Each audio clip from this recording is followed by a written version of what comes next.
बच्चों आप लोग कैसे हैं? हमें उम्मीद है आप स्वस्थ होंगे, मस्त होंगे। और हमें ये भी उम्मीद है जो पहले हमने पढ़ा है वो आपको समझ में आया होगा, क्योंकि आपने कमेंट बॉक्स के माध्यम से कोई सुझाव नहीं दिया। तो इससे हमें उम्मीद है कि आपको अच्छा लगा है वो क्लास। तो अभी तक हम पढ़ रहे थे भूगोल के अध्याय का, जिसमें हमने 3 चैप्टर पढ़ा, महत्वपूर्ण चैप्टर था। इसी साथ हमने सोचा कुछ लोगों का फोन आया और वैसे सुझाव था, हमारे स्कूल के बच्चों का भी सुझाव था कि सर भूगोल के नागरिक शास्त्र का कुछ पढ़ा दिया जाए। तो उसमें एक महत्वपूर्ण चैप्टर आता है संघवाद। तो हमने सोचा पहले इसी से शुरुआत किया जाए, क्योंकि एक बार हम जो पहला चैप्टर था उसको हम पढ़ा चुके थे। तो उन्होंने कहा कि संघवाद से ही शुरुआत किया जा सकती है, क्योंकि ये महत्वपूर्ण है, परीक्षा में कई बार इससे क्वेश्चन आते रहते हैं। और हमारा भी यही उद्देश्य है कि जो परीक्षा में महत्वपूर्ण है पहले हम उसको कवर करें, क्योंकि हमको परीक्षा में अच्छे अंक की भी जरूरत है और नॉलेज की भी जरूरत है।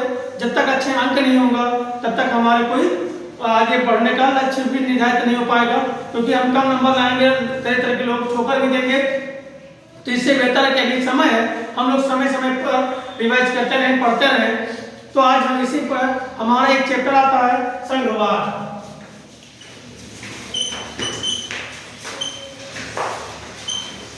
तो हम लोग जानते हैं संघवाद क्या है।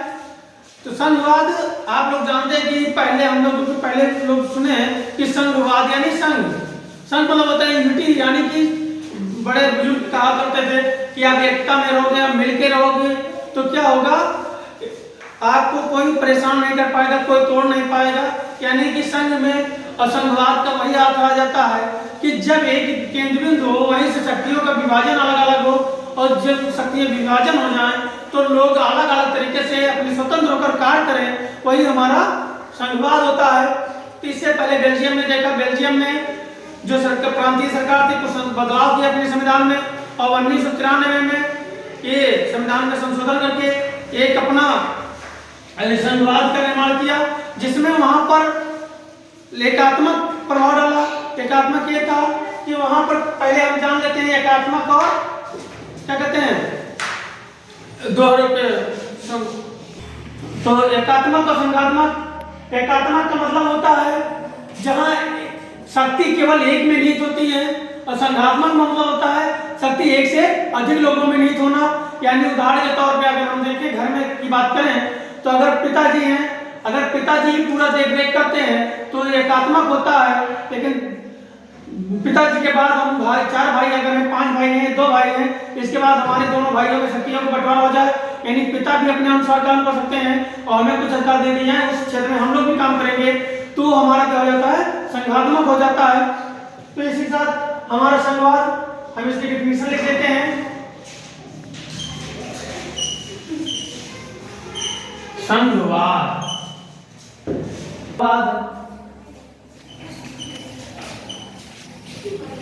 संघवाद से अभिप्राय है, अभिप्राय है कि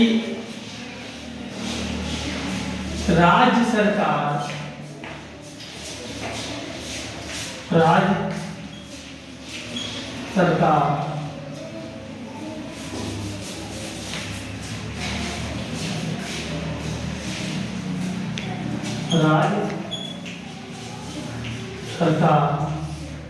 व संघवाद से अभिप्राय है कि, यहाँ की छोड़ गया शब्द लगा लीजिएगा, कि राज्य सरकार व केंद्र सरकार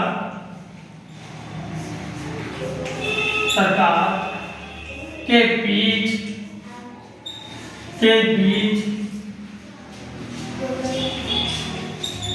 शक्तियों का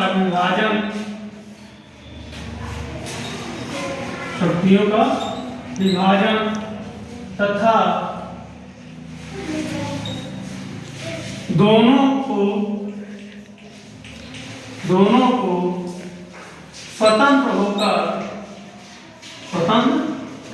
होकर कार्य करना। यानी हमारे देखते होंगे, हमारे जो भारत है भारत अमेरिका ये हमारा क्या है, संघवाद में आता है। तो संघ मतलब मैंने बता दिया कि एक इसका केंद्र होता है और केंद्र के बाद प्रांतीय सरकार होती है यानी राज्य सरकारें होती हैं। ये दोनों मिलकर काम करते हैं लेकिन दोनों स्वतंत्र होती है, दोनों का कार्य बटा होता है। आगे हम लोग पढ़ेंगे एक सूची होती है सूची जिसमें सम का केंद्र सूची, राज्य सूची और समवर्ती सूची आती है, यानी संघ सूची, राज्य सूची और समवर्ती सूची। उसमें कार्यों का विभाजन दिया गया है, अलग अलग तरीके से अलग अलग विषयों पर काम दिया गया है। तो उसी तरीके की संघवाद से अभिप्राय है कि जब राज्य सरकार और केंद्र सरकार के बीच शक्तियों का विभाजन करता है। हमारे यहाँ जो है केंद्र से राज्यों का गठन हुआ है, जबकि वहीं बेल्जियम की अगर बात करें तो बेल्जियम में राज्य सरकारों से फिर संघ का गठन हुआ था, यानी कि पहले ये अलग अलग राज्य हैं। उदाहरण के तौर पे हम इसको अलग अलग राज्य जान लें और ये राज्य अलग अलग सब राज्य मिलकर एक अपना यूनियन बना ले और यूनियन तो ये हमारा एकात्मक सरकार होता है यहाँ की। तो उसमें क्या होता है कि पूरी शक्ति निहित इसी में होती है, पूरी शक्ति इसी में निहित होगी। जो ये काम करेंगे ये सबके लिए कानून बनाएंगे, सबके लिए काम करेंगे। लेकिन हमारे भारत में ऐसा नहीं है। हमारे भारत में केंद्र में यानी ये केंद्र है, केंद्र ने राज्यों का गठन किया। जब हमारा देश 1947 में आजाद हुआ उसके बाद जो देशी रियासतें थी उसको एक एक करके हमारे यहाँ के जो नेता थे उन्होंने विलय करने का प्रयास किया, लास्ट में विलय किया। और एक केंद्र ने, क्योंकि हम लिखते हैं हम भारत के लोग, भारत के संपूर्ण जब हम संविधान पढ़ते हैं तो उसमें संघ की बात आती है, एकता की बात आती है।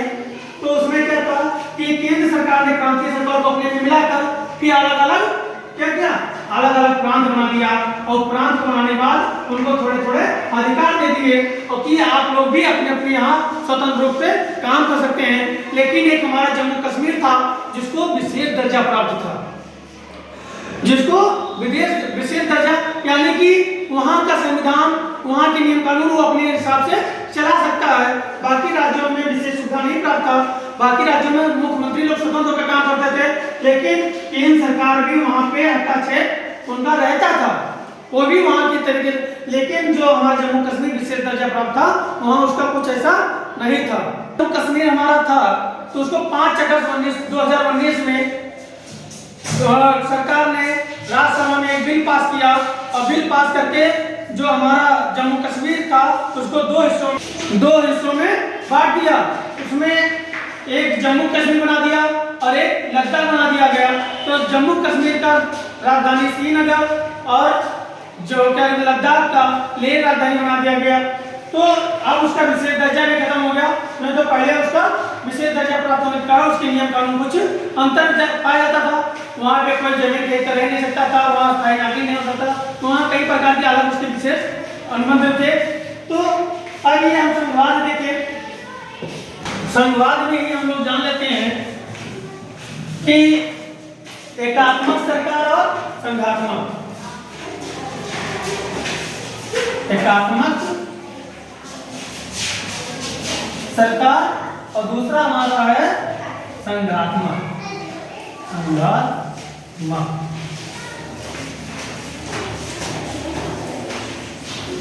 सरकार। तो एकात्मक सरकार क्या है? जहां पर एक व्यक्ति के पास अधिकार हो, और जैसे अभी हमने एक बताया कि केंद्र के पास सरकार होता है, वहां पूरा काम राष्ट्रपति या केंद्र का जो प्रधानमंत्री होता है वही देखता है, और बाकी लोग जो राज्य होते हैं उनके राज्य के राज्यों ने मिलकर उस केंद्र को बनाया है, इसलिए उनका अलग कानून होता है उनका है, और जो भी काम करेगा वो केंद्र वहां से करेगा। लेकिन संघात्मक में क्या है?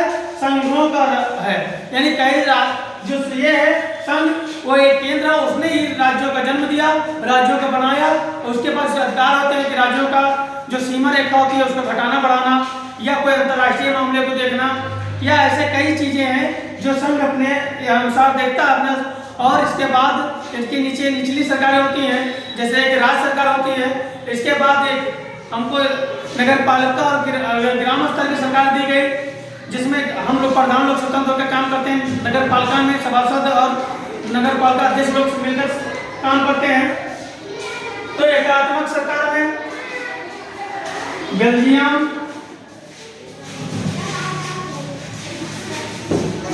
तो इसको हम एकात्मक की डिफिनेशन देख लेते हैं पहले। एक ही केंद्र बिंदु से शक्तियों का प्रयोग किया जाता है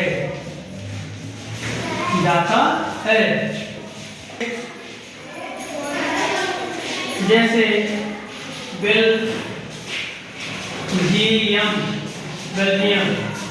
यानी यहाँ बेल्जियम में क्या है, वहाँ एक ही केंद्र बिंदु है, वहीं से सरकार का संचालन होता है। संज्ञानात्मक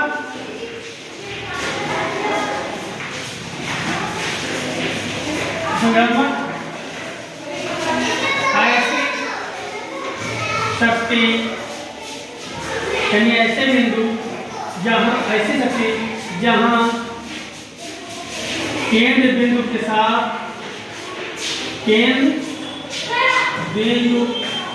के साथ साथ प्रांतीय आविकलित राज्य सरकारें को भी अधिकार